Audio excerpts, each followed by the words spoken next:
샬롬. 오늘 6월 마지막 주일입니다. 우리 6월 한 달 하나님께서 저희와 함께하여 주셔서 이렇게 또 저희가 우리 마지막 주일을 맞이하게 되었습니다. 얼마 남지 않은 6월 몇 날 하나님의 은혜 가운데 또 알차고 보람있고 의미있게 보내시고 우리 7월 또 멋지게 맞이하셨으면 좋겠습니다. 매일 주일이 늘 기대가 됩니다. 제가 주일 기대되는 가장 큰 이유는 다른 것이 아니라 우리 에베소서 말씀을 함께 이렇게 나눌 수 있는 기회가 있다라는 것이 저에게 있어서는 이렇게 주일을 기대하게 만듭니다. 모르겠습니다. 하나님께서 저에게 그런 은혜를 주셔서 지난 일주일 동안 에베소서 말씀을 묵상하고 그리고 또 연구하고 공부하게 하시고 또 이 공부한 것을 이렇게 함께 나누게끔 하나님께서 저를 이 자리에 세워주셨다는 것이 저는 얼마나 기쁜지 모르겠습니다. 여러분들 제가 막 이거 에베소서 말씀을 억지로 막 그냥 준비해서 하기 싫은데 막 그냥 이렇게 막 강론하는 것 같이 보이지는 않으시죠? 공부하는 게 너무너무 즐겁고 그리고 또 너무너무 감사하고요. 그리고 또 이렇게 하나님의 말씀을 함께 나누는 건 역시 정말 하나님께 무한한 감사를 드리고 또 이렇게 할 수 있다는 이 자체가 저에게 있어서는 얼마나 큰 영광인지 모르겠습니다. 오늘도 우리 지난주에 이어서 함께 우리 에베소서 말씀 이렇게 좀 보았으면 좋겠습니다. 여러분, 에베소서 말씀은 늘 말씀드리지만 에베소서뿐만 아니라 성경에 있는 모든 말씀은 정말 하나님께서 탄탄한 논리를 가지고 우리에게 다가오십니다.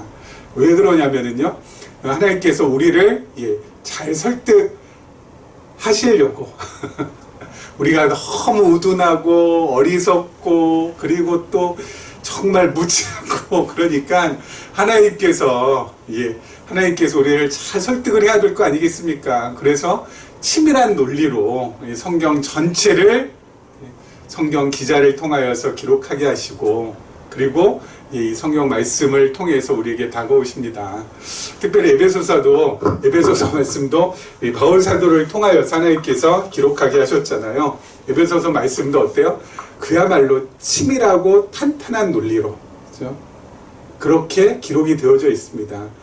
하나님께서 이 말했다 저 말했다 이렇게 했다 저렇게 했다 잠깐 까먹었네 하고 다른 데로 샜다가 그렇게 하지 않습니다. 우리들은 좀 나이가 들면 좀 깜빡깜빡하는 게 있잖아요. 그리고 또 어떤 한 주제를 가지고 얘기하다가 자꾸 이 샛길로 자꾸 이 옆길로 이렇게 새는 경우도 참 많잖아요. 그랬다 갔다가 또 한참 얘기하다가 다시 또 이렇게 본류로 또 돌아오려면 또 한참 걸리고 그러는데 하나님께서는 그런 게 없습니다. 그냥 쫙 그야말로 그냥 물 셀 틈 없고 공기 셀 틈 없는 그러한 논리로 하나님께서 성경을 기록하게 하시고 그리고 성령께서 우리 안에 이 성경을 갖다가 환하게 볼 수 있는 그런 해안 그러한 은혜를 베풀어 주셔서 우리가 성경 말씀을 보면서 하나님의 은혜를 그리고 또 하나님 자신을 우리가 발견하는 것이 아닌가 싶습니다. 자, 여러분 에베소서 말씀은요. 에베소서 말씀은 어떻게 되어 있다고 했죠? 크게 세 가지로 되어 있다고 했었죠. 가장 먼저 무엇이 있다고 했었죠? 교회의 설립. 교회의 설립. 그 다음에 지금 저희가 하고 있는 설립하고 그 다음에 우리가 지금 하고 있는 것이 성장. 그 다음이 생활입니다. 그렇죠? 하나님께서 치밀한 논리를 가지시고 하나님께서 세우신 하나님께서 다스리시는 교회를 통해서 자기 자신을 우리에게 지금 밝히 보여주고 계시는 거죠. 그러면 교회 설립 성장 생활 이렇게만 하면은 허전하죠. 뭐가 빠졌죠? 물론 그 난세 전에 창세 전에 영원 안에서 하나님께서 이 모든 것을 하시기로 계획하시고 뜻하시고 작정하신 대로 어때요? 설립하시고 성장하게 하시고 생활로 우리를 이끌어 가신다라는 거죠. 자, 설립은 그 기초가 있었고요. 그 다음에 또 하나가 그 설립의 실제가 있었습니다. 하나님께서 설립의 기초로 성부, 성자, 성령 하나님께서 어떻게 해요? 모두가 다 총동원되셔서 교회의 기초를 세우시고, 그리고 실제로 누구를 통해서요?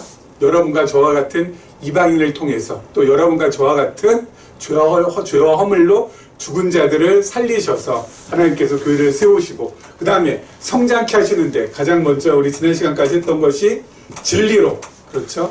진리를 공급함으로 하나님께서 어떻게 해요? 교회를 성장케 하신다는 거죠. 그렇죠? 여러분과 저에게 진리를 계속해서 하나님께서 공급해 주셔서 우리가 성장케 하시고, 그리고 우리 이 시간부터 할 게 바로 조직입니다. 그렇죠? 이 조직이라는 것은, 교회 조직은 신령한 조직을 얘기합니다. 다시 말씀드려서 그리스도의 몸된 우리, 그리스도의 몸인 우리, 우리 그렇죠? 그리스도의 몸된 우리, 그게 바로 조직이죠. 조직을 통해서 하나님께서 또 우리로 하여금 성장케 하신다는 겁니다. 그럼 어떤 이 조직을 통해서 어떻게 성장케 하십니까? 이 교회 조직을 통하여서, 진리를 잘 배우게끔 하시고, 그렇죠? 그리고 진리를 잘 서로 나누게 하시고, 그리고 그 진리를 우리의 후대들에게 잘 대물리게 해주셔서 하나님께서 어때요? 성장하도록 하신다는 겁니다. 진리 안에서 서로 사귀고, 진리 안에서 서로 교제하면서, 그렇게 진리에 따른 조직, 그렇죠? 진리에 따른 조직, 이 영적인 조직, 이 신령한 조직에 의해서 어때요? 성장이 진행된다는 거죠. 여러분, 이 성장에서 조직이 없고 그냥 진리만 있다면은 그냥 진리만 우리가 잘 공급하면 성장할 것 같지만, 그 다음에 하나님께서 조직을 갖다 붙여놓은 건 뭐예요? 두 가지 조건에 의해서 성장이 가능하다는 겁니다. 진리만 계속 혼자, 그냥 나 혼자 그냥 진리만 잘 공급받으면 성장하는 그것이 아니라 어때요? 이렇게 진리를 잘 공급받은 사람들끼리 서로 모여서 진리 안에서 서로 사귀고 교제하고 진리를 나누고, 그러면서도 어때요? 성장한다는 겁니다. 그래서 여러분, 성장은 이 두 가지 측면에서 전부 다 같이 이루어져야 됩니다. 한 가지 측면에서만 이루어지면은 어때요? 이 균형 잡힌 성장이 안 되는 거죠. 치우친 성장이 되는 거고, 정말 균형 잡힌 성장이 되기 위해서는 진리를 통하여서도 우리가 성장이 되어야 되지만, 조직을 통하여서도, 그렇죠? 이 조직을 통하여서도 우리가 성장이 되어야 된다는 것이죠. 그래서 함께 진리를 나눈다는 것, 그리고 함께 진리를 어때요? 진리 안에서 함께 마음을 모은다는 것이 그만큼 중요하다는 것이죠. 그렇죠? 이걸 통해서 또 한 가지 우리가 확인받을 수 있는 것, 하나님께서 계획하셔 뜻하신 대로 어때요? 교회를 설립하셨고, 그 설립하신 교회를 성장케 하시고, 성장케 하신 교회를 이제 1장, 2장, 3장, 4장, 5장, 6장 가면은 생활케 하시는 부분이 나오는데, 이 모든 것들을 우리가 하나하나 확인하면서 반드시 알아야 될 것은 바로 뭐예요? 하나님이 정말 살아계신다는 것, 하나님의 실존. 그렇죠? 여러분, 우리가 이렇게 그리스도의 몸된 교회가 되어서 이렇게 진리를 공급받고, 또 교회 안에서 우리가 서로 어때요? 진리로 함께 사귀고 교제하고 그리고 나누고 한다라는 이것을 우리가 지금 어때요? 확인받을 때마다 하나님 정말 실존하시는구나, 하나님이 정말 살아계시는구나, 이것이 함께 발견이 돼야 돼요. 우리 이렇게 큰 규모는 아니지만, 큰 교회가 규모가 크면 또 이런 말씀드려도 되잖아요. 교회 규모가 크면은요, 교회의 본질에서 벗어날 확률이 높아집니다. 그렇죠? 교회는 그렇게 크지 않아도 됩니다. 그렇죠? 이렇게 작은 하나님의 이 공동체, 이렇게 우리가 함께 만나서, 우리가 서로 만나고 싶어서 만난 것도 아니잖아요. 그렇죠? 우리가 계획해서 만난 것도 아니고, 우리가 꼭 만나야지 해서 만난 것도 아니고, 어떻게 하다 보니까, 다른 말을, 성경적인 표현을 빌자면 어때요? 하나님께서 우리로 하여금, 모이게 해 주셔가지고, 그렇죠? 하나님께서 천적인 은혜로 우리 모이게 해 주신 거잖아요. 이게 인간적으로 우리가 모여라, 이렇게 해서 모인 게 아니잖아요. 어떻게든 하다 보니까 하나님께서 이렇게도 만나게 하시고 저렇게도 연결되게 하셔서 이렇게 우리가 지금 만난 거 아니겠습니까? 자, 이렇게 만나서 어때요? 교회를 이루고, 그리고 그 교회가 어때요? 아름답게 지금 성장하고 있는 것이 확인이 된다면, 여기 또 성장한다고 했을 때는 그런 외형적이거나 이런 거 아닙니다. 성경에서의 성장은 진리로 우리 한 사람 한 사람이 잘 공급받아서 어때요?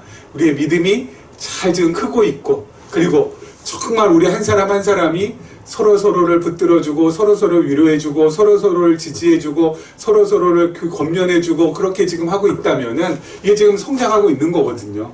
이것이 우리가 확인되면 하나님 정말 뭐야? 살아계신 하나님이시다. 그 하나님이 바로 내 아버지시구나. 이것이 정말 어때요? 예. 우리의 영적인 감각 속에 포착이 돼야 돼요. 그렇죠. 이게 정말 느껴져야 된다고요. 이게 정말 나한테 다가와야 된다고요.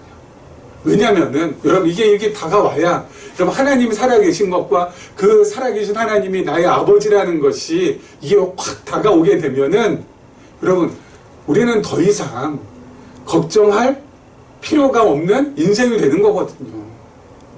그냥 하나님, 그냥 아버지고, 하나님 살아계시지, 뭐, 이렇게 그냥, 몸에 이렇게 그냥, 둥구스름무리하게 그냥 뜬구름 잡듯이 그냥 이렇게 있는 게 아니라 이게 정말 내 마음 가운데 이게 확 다가오면은, 그래서 정말 이게 실제로 실감나게 느껴지면은, 여러분, 우린 더 이상 걱정할 것이 없는 사람이라니까요.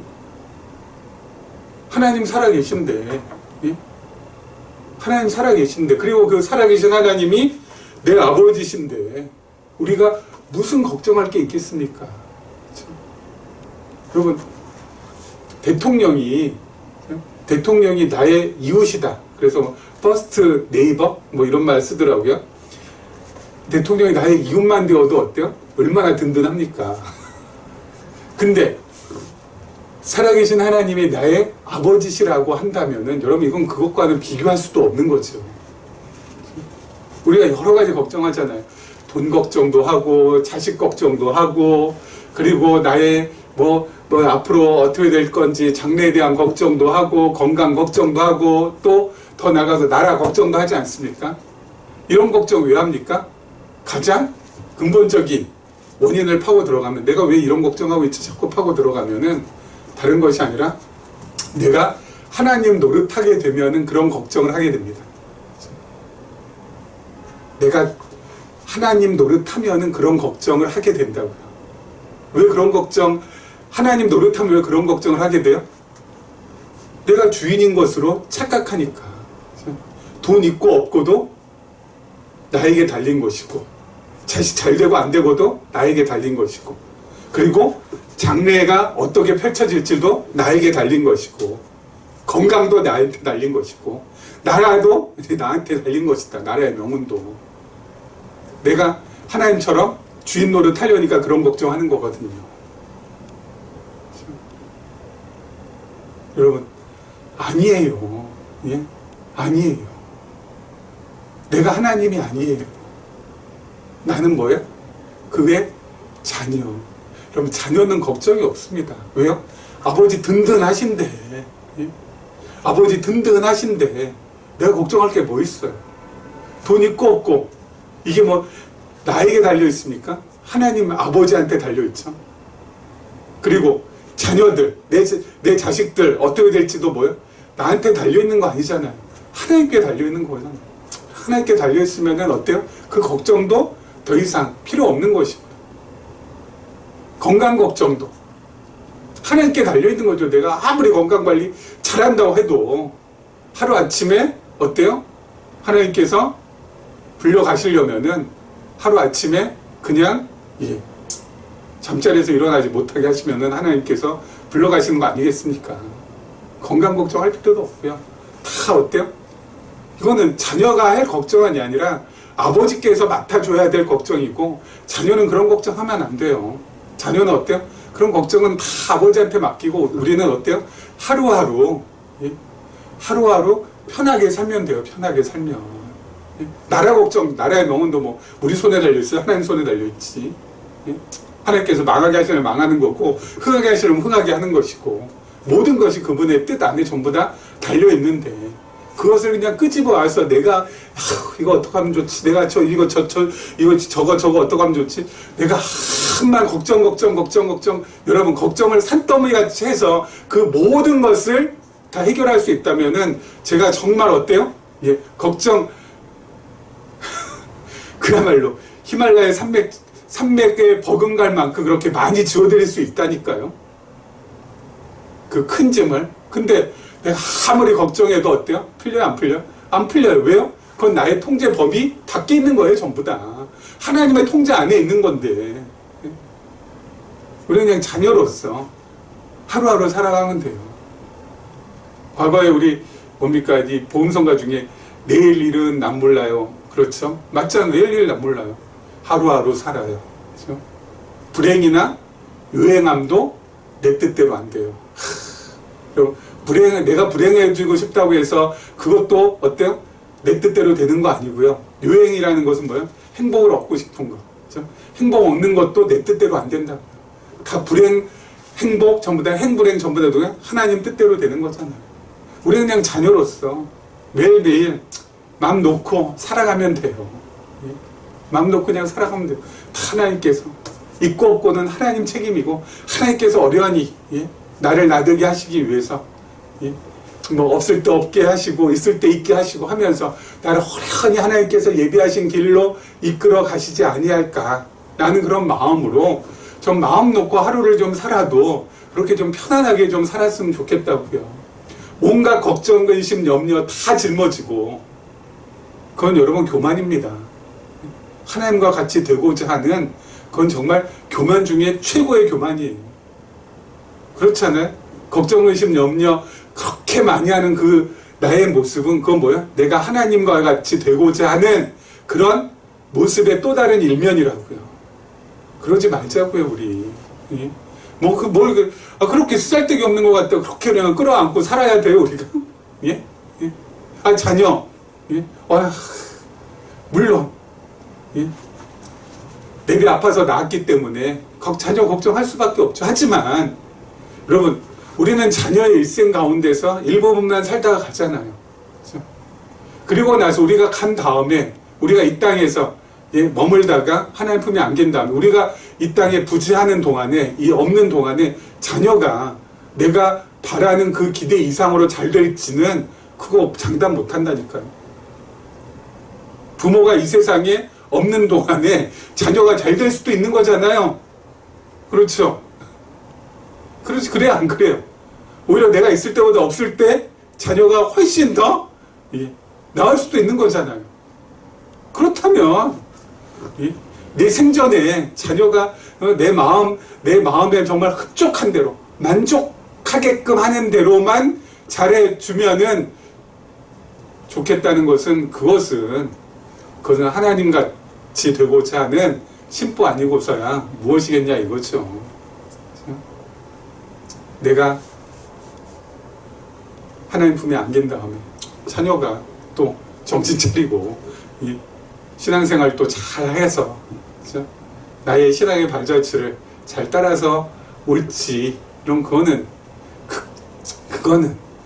지금 자녀가 정말 지금 내가 보기에 너무 마땅찮다고 저건 안 될 거야 그런 판단을 미리 내리지 않으셨으면 좋겠다고요. 뭐하다가 여기까지 왔죠? 아까 말씀드린 하나님은 정말 논리정연한데 이 사람은 여기 갔다 저기 갔다 지금 가고 있습니다. 자, 다시 이제 돌아와서요. 우리 에베소서 우리 4장 1절 말씀 보도록 하겠습니다. 그러므로 주 안에서 갇힌 내가 너희를 권하노니 너희가 부르심을 받은 일에 합당하게 행하여 모든 겸손과 온유로 하고 오래 참음으로 사랑 가운데 서로 용납하고 오늘부터 아까 말씀드린 대로 지금 이제 교회의 조직 이 부분 지금 하고 있는데요. 이 조직도 두 가지로 나뉘어요. 첫째는 성령께서 하나 되게 하는 조직이고요. 그리고 두 번째는 성령께서 은사대로 직책을 맡기시는 조직입니다. 그렇죠? 이 조직도 둘, 성령께서 하나 되게 하는 조직이고, 그리고 성령께서 은사대로 직책을 맡기시는 조직이 바로 교회 조직이라는 거죠. 자, 이 교회 조직, 이 부분 한번 보죠.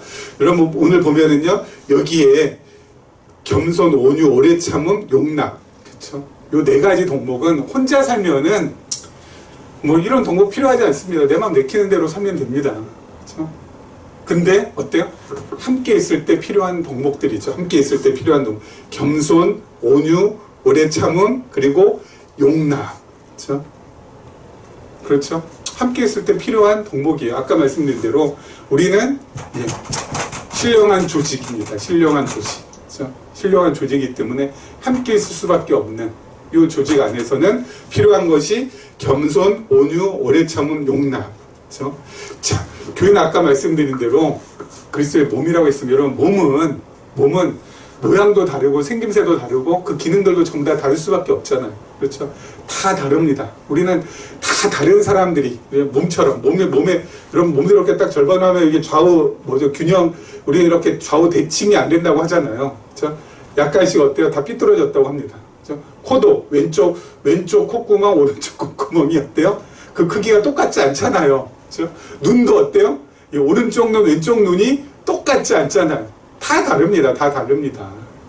모든 게 여러분 오른팔, 왼팔의 길이가 똑같지 않거든요. 오른손 엄지손가락, 왼손 엄지손가락이 똑같이 안 생겼어요. 다 다릅니다. 다 다릅니다.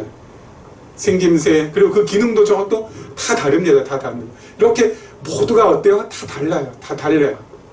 그래서 여러분 우리 한 사람 한 사람이 어떤 한 사건을 봤을 때도 어때요? 그 사건을 해석하는 의견이 다 다를 수밖에 없죠. 이렇게 다 다른 지체들이, 다 다른 사람들이 이렇게 모여서 이렇게 한 몸이 딱 되게 되었다는 것은 다 다를 수밖에 없다라는 것. 이것을 어때요? 인정할 수밖에 없는 것이고, 중요한 건 그렇게 어때요? 다 다르기 때문에 저마다 다 의견이 어때요? 다를 수밖에 없는 거예요. 다 의견이 다를 수밖에 없는. 여러분 세상 조직은요, 의견이 다를 때 어떡합니까? 그 조직의 보스가, 최종 결정권자가 이렇게 해. 그럼 어때요? 자기가 설득이 되지 않았지만 어때요? 아유, 따라가지 않으면 잘리잖아요. 그러니까 어때요? 뭉찬다 그냥 따라가는 수밖에 없는 거죠. 세상 조직은. 세상 조직은. 자, 나라도 마찬가지 아닙니까? 지난 정권에서 탈원전 합시다. 그러니까 어때요? 다 탈원전 하다가 이번 정권 들어서 탈원전 폐기. 그러니까 어때요? 다시 원전 어떻게 하면은 다시 재가동하고 다시 건설하고 할까? 이거 지금 하고 있잖아요. 그렇죠?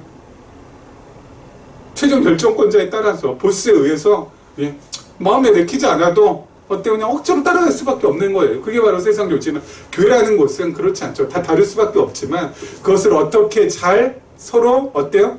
조율하고 그리고 정말 하나로 모아가느냐. 이게 우리는 참 문제인 거죠. 앞에 목사가 있다고 해서 목사의 의견에 반대하면은 사탄이고 적이고 그러니까 다 내 뜻을 따라야 됩니다. 무슨 말 같지도 않는. 다 다를 수밖에 없어요. 다 다를 수밖에 없어요. 그러다 하나로 어때요? 조율하고 그리고 어떻게 잘 서로 잘 설득해서 모아가느냐. 이게 문제거든요. 근데 중요한 것은 그렇게 모아가려는데 필요한 것들이 바로 겸손한 거, 온유한 거, 오래 참는 거, 그리고 용납하는 거. 이런 것들이 필요한 덕목들인데 그런데 이런 것들은 뭐예요? 우리에게서 나올 수 없다는 겁니다. 여러분, 우리는 절대 겸손할 수 없잖아요. 그렇죠? 우리는 겸손할 수 없어. 우리는 존재 자체가 교만입니다. 그렇죠? 고개 숙이질 못해요. 뻣뻣하게 들어야지 어때요? 돼요. 우리의 죄성이 있기 때문에. 그렇죠? 뭐 겸손한 척 할 뿐이지 진짜 마음에 우러나서 겸손한다? 우리 스스로? 말도 안 되는 소리예요. 우리 고개 숙이지 못합니다. 일단 기본적으로는 교회 들고, 우리는 교회 고개가 그냥 들어야지, 그냥 들려야지 살아가는 존재예요. 그리고 게다가 온유는 영어로 하면 젠틀입니다. 젠틀. 우리가 젠틀한가요? 우리가 온유한가요? 이거 뭐 말도 안 되는 거죠. 우리는 뭐 젠틀이 아니라 우리는 뭡니까?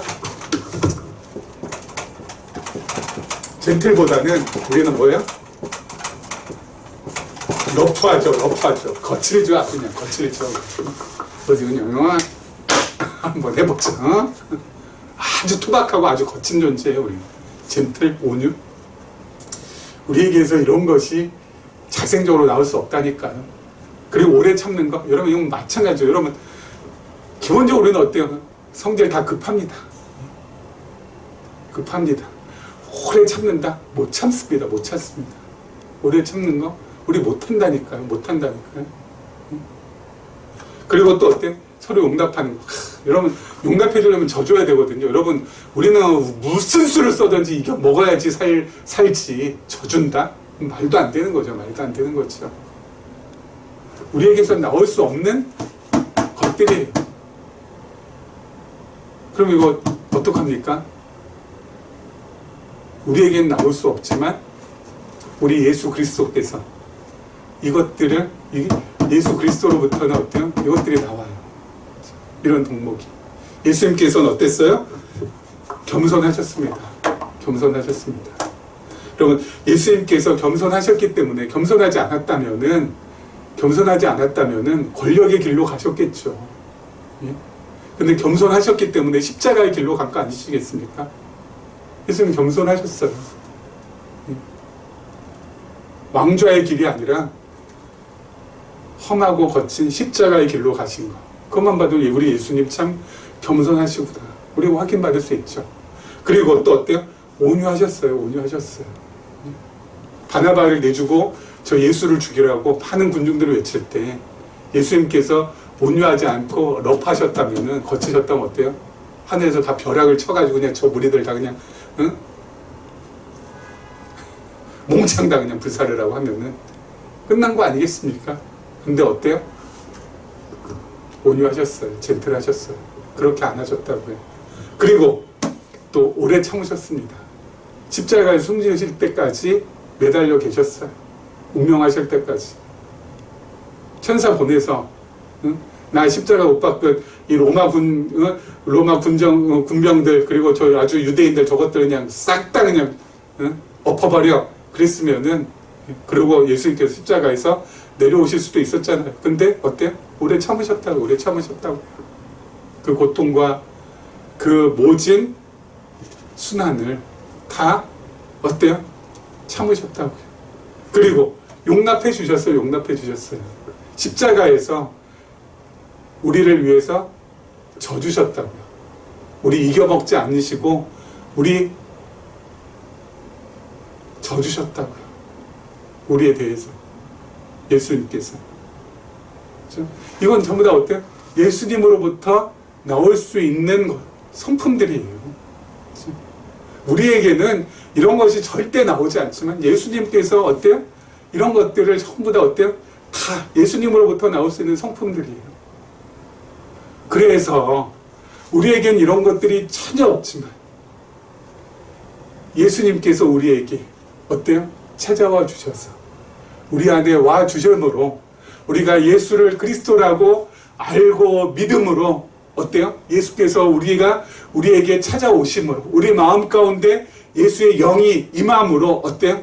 우리 마음에 전혀 없던 것, 정말 1도 없던 것들이 조금씩 생겨나게끔 해주셨다고요. 내 스스로 만들어낸 것이 아니라 예수 그리스도께서 내 안에 찾아오셔서 우리 마음 가운데서 조금씩 겸손한 마음, 그리고 온유한 마음, 오래 참는 마음, 그리고 용납할 수 있는 마음을 우리 안에 그렇게 만들어 가신다고요. 그래서 우리가 어때요? 겸손과 온유와 오래 참음과 용납함이 우리 안에 생기게 되는 것이라고요. 이렇게 우리가 저마다 이런 네 가지의 마음들이 생김으로 인하여서 서로 완전히 달라서 절대로 어때요? 평행선이어서 의견이 일치할 수 없지만 그런 마음들이 이제 생기기 시작하니까 져주기도 하고, 그리고 어때요? 오래 참아주기도 하고, 그리고 교만하지 않고 겸손하기도 하고, 그리고 러프하지 않고 젠틀하기도 하고 하니까 어때요? 하나씩 이게 서로 어때요? 모아져 가는 거라고. 그러면서 그리스도의 몸인 교회를 이루어 가게 되는 거라고요. 중요한 거 뭐라? 수동태입니다, 전부 다. 내가 만들어서 내가 하는 것이 아니라 그리스도께서 내 안에 찾아오셔서 그리스도의 그 마음을, 나의 그 거친 마음을 어때요? 새롭게 해주셔서 그리스도의 마음으로 조금씩 바뀌게 해주셔서 서로 어때요? 하나 되게끔. 아이고, 지웠네요. 성령께서 그렇게 하나 되는 조직으로 가꾸어 가신다고요. 그것이 바로 뭐라고요? 그리스도의 몸된 교회의 모습이라는 거죠. 그렇죠?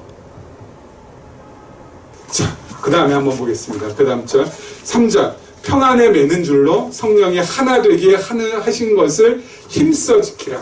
자, 이것도 힘써 지키라 했기 때문에 이거 명령이네. 이 명령이니까 우리가 해야 되네. 이렇게 이것을 해석하면은 이건 뭐 우리에게 정말 너무나도 큰 짐으로, 너무나도 큰 부담으로 다가올 수밖에 없는 거죠.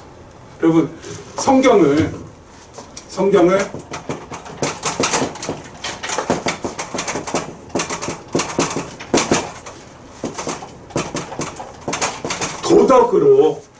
성경을 도덕으로 해석하면은 이거는 진짜 이거는 정말 완전히 성경을 갖다가 오해해도 너무너무 오해를 많이 하게 되는 거예요. 도덕이라는 것은 덕을 쌓는 길을 인간 스스로 만들어낸다는 거거든요. 그러면 이것은 도덕적인 명령이 아니에요. 도덕적인 명령이라는 것은 여러분이 인간 스스로 덕을 쌓는 길을 어떻게 만들어가요?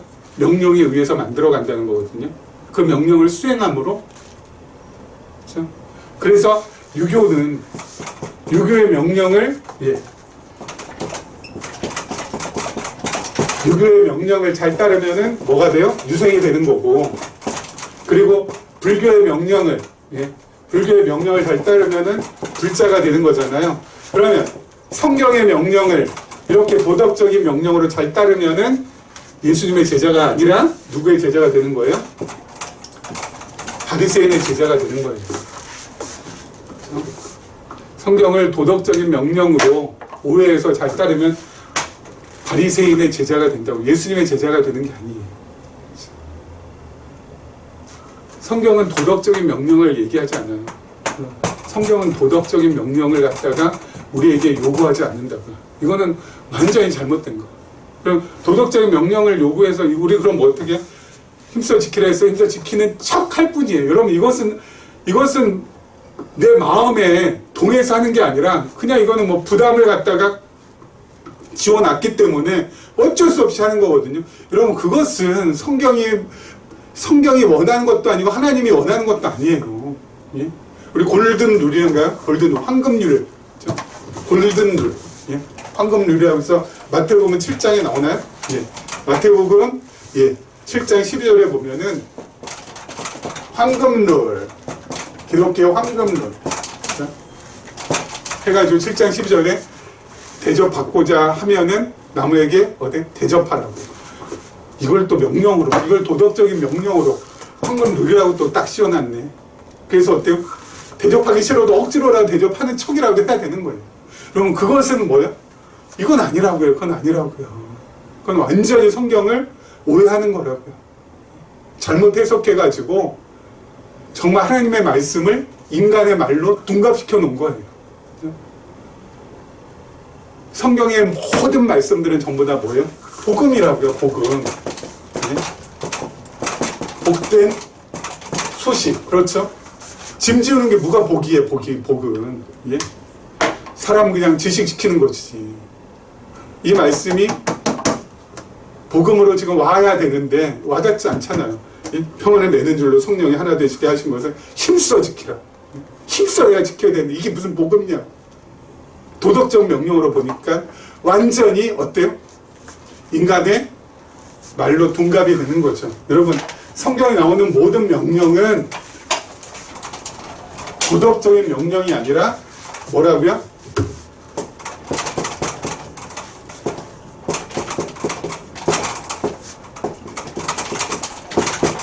언약적 명령이라고요. 언약적 명령. 그렇죠? 언약적 명령. 도덕적 명령은 사람이 뭐예요? 자기 스스로 하기 싫은데도 내키지 않는데도 하는 것이지만, 언약적인 명령은 뭐예요? 하나님께서 약속하신 것을, 하나님께서 언약하신 것을 하나님께서 이루셔서 하게 하시는 거예요. 하게끔 하는 거예요. 그러니까 하나님께서 하시는 거예요. 도덕적 명령은 주어가 나지만, 인간이지만, 언약적 명령의 주어는 하나님이세요. 내가 하는 것이 아니라 하나님이 하시는 거라고. 예수님께서 세상에 알지 못하는 평안을 우리에게 주시겠다라고 약속하셨잖아요. 언약하셨잖아요. 그 언약하신 그대로 성령께서 오셔서 우리 안에 뭐예요? 평안을 허락해 주세요. 그래서 우리가 평안해지는 거예요. 여러분, 우리가 자생적으로, 자발적으로 평안해지려고 아무리 애쓰고 노력해도 여러분, 우리 존재 자체는 불안, 불평, 불만인, 이게 우리의 존재의 모습인데 이게 어떻게 평안으로 바뀌어지냐고요. 우리 스스로는 평안을 만들어낼 수 없어요. 우리 마음은 늘 울퉁불퉁해. 우리는 평평하지 않아요. 우리 마음은 내 스스로 그걸 울퉁불퉁한 걸 평평한 걸로 이렇게 만들기 위해서 아무리 애써봤자 그게 안 된다고요. 우리 할 수 있는 것이 아니라 성령께서, 예수 그리스도의 약속대로 오신 성령께서, 예수 그리스도께서 약속하신 바 평안을 우리에게 가져다 주셔야지만 어때요? 우리가 평안할 수 있는 거라고요. 그래서 어때요? 우리로 하여금 성령께서 평안하게 해 주셔야지만 평안한 거라고요. 이 말씀은 뭐예요? 내가 하는 것이 아니라 성령께서 하게끔 해 주시겠다라는 언약적인 명령이라는 것을 여러분 꼭 기억하셔야 돼요. 그래서 성령께서 우리 한 사람 한 사람을, 우리 교회된 우리 한 사람 한 사람을 평안케 해주시니까 우리가 어때요? 그 평안에 매는 줄로 하나가 될 수밖에 없는 것이고, 그리고 어때요? 그것을 힘써서 지킬 수 있도록 해주시니까 우리가 어때요? 지킬 수 있게 되는 거라는 거죠. 내가 하는 것이 아니라 성령께서, 우리 주 예수 그리스도께서 해주시는 거예요. 그러니까 여러분, 이런 말씀이 있을 때마다 어때요? 감사. 왜요? 내 할 수 없는 것인데. 이거 이렇게 하지 못하고 살면 이건 정말 지옥 같은 인생이잖아요. 여러분, 평생 평안한, 진정한 평안이 마음 가운데 임해본 적이 없는 그 사람의 삶이 어떻게 천국 같은 인생이겠어요? 지옥이지. 근데 어쩌자고 우리들은 하나님께서 우리를 그저 사랑해 주셔서 자신의 자녀로 삼아주시고, 자녀된 우리들 그대로 내버려 두지 않고 내박쳐 두지 않고 어때요?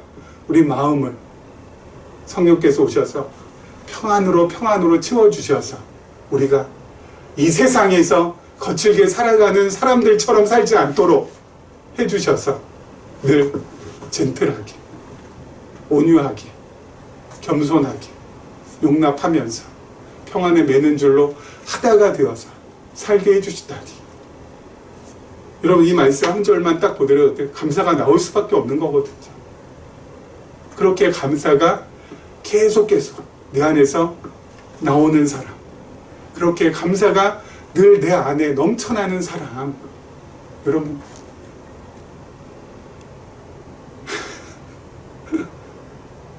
하나님께서 지금 불러가셔도 여한이 없는 인생인 줄 압니다. 우리 그렇게 살아가면 되는 거라고요. 오늘 6월 마지막 주라고 했죠. 7월이 다가옵니다. 무더운 여름, 그리고 또 우리 7월 전에 또 장마도 있고 찝찝하고 여러 가지로 환경적인 부분으로 인해서 마음이 편하지 않을 경우도 있지만은 여러분 언제나 환경이 나를 편하게 해줬습니까? 우리를 편하게 해준 건 누구예요? 예수 그리스도와 예수 그리스도께서 보내주신 성령께서 우리를 편하게 해주셨죠.